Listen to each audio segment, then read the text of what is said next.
ডাকসু যে কোনো বিবেচনায় চ্যালেঞ্জের, তাই ডাকসু সম্পন্নে আরো ভালো পরিবেশ সৃষ্টির চেষ্টা হচ্ছে বলে মন্তব্য করেছেন বিশ্ববিদ্যালয়ের উপাচার্য অধ্যাপক নিয়াজ আহমেদ খান।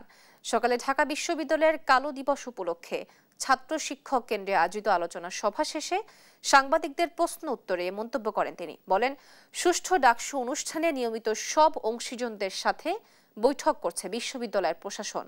আনিত অভিযোগগুলো চিহ্নিত করে সমস্যা সমাধানের চেষ্টা করা হচ্ছে বলেও জানান তিনি আরো বলেন, ডাকসু একটি জাতীয় দায়, জাতি ডাকসুর দিকে তাকিয়ে আছে। জাতীয় প্রত্যাশা পূরণে সবাইকে সহযোগিতা করার আহ্বানও জানান তিনি।